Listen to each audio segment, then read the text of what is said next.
বাংলাদেশী অসমৰ পৰা যাবই লাগিব, এইটো স্পষ্ট কথা। ইয়াত কোনোবা ছয়ত হামিদা আহিব, কোনোবা মাদানী আহিব, বাপেকৰ এখন অসম নহয়, এখন আছে অসম আৰু অসমীয়াৰ অসম। 600 বছৰ ৰাজত্ব কৰা এখন 17 বাৰকৈ মোগল পৰাস্ত কৰা অসম। আৰু ইয়াত কোনোবা ছয়দা হামিদা কোনোবা মাদানী আহিব, অসমৰ কথা বাংলাদেশী থাকিব বুলি কিছুমান টুলুঙা মন্তব্য কৰিব, কিছুমান অসম বিৰোধী মন্তব্য কৰিব। এইবিলাক কিন্তু ইহঁতৰ কৈ দিছে তেওঁলোকৰ পৈতৃক সম্পত্তি নহয় অসমখন।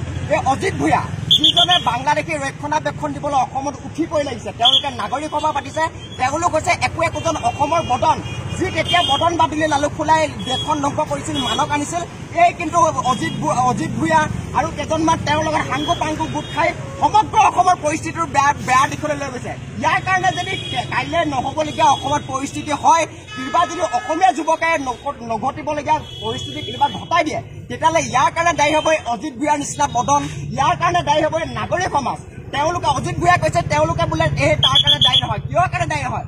বাংলাদেশৰ পৰা অসমলৈ নাগৰিক সমাজৰ নামত আপোনালোকে মানুহ মাতি আনিব আৰু অসমৰ কথা বেয়াকে ক'ব, আপোনালোকৰ সাৰি নাযাব।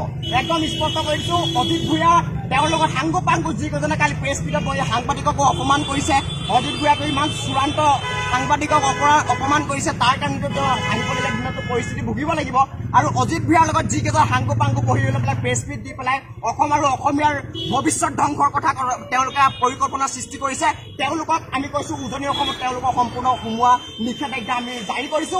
আৰু ইয়াৰ পিছত যদি কিবা পৰিস্থিতি ভয়াৱহ হ'ব, ইয়াৰ কাৰণে সম্পূৰ্ণ অজিত ভূঞাৰ নিচিনা এই মানুহবিলাক যিবিলাকে অসমত বাংলাদেশী আনিবলৈ চাই আছে, এই তেওঁলোকৰ নিচিনা মানুহবিলাক ইয়াৰ কাৰণে দায়ী হ'ব বুলি আমি স্পষ্ট কৰিছো।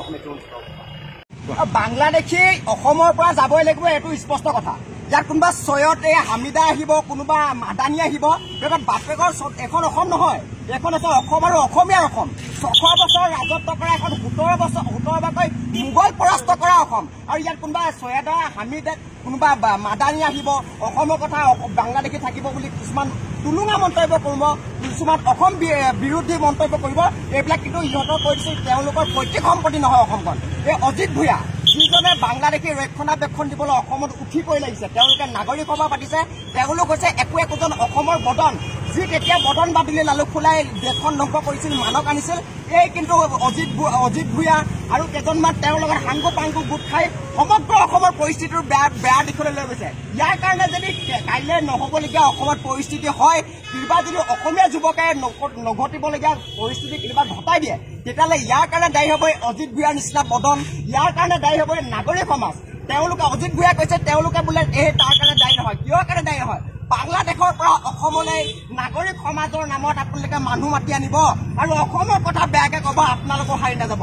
একদম স্পষ্ট কৰিছো, অজিত ভূঞা তেওঁৰ লগত সাংগু পাংগু যিকেইজনে কালি প্ৰেছ মিটত বহি সাংবাদিককো অপমান কৰিছে, অজিত ভূঞাটো ইমান চূড়ান্ত সাংবাদিকক অপমান কৰিছে, তাৰ কাৰণেতো তেওঁ আহিবলগীয়া দিনতো পৰিস্থিতি ভুগিব লাগিব।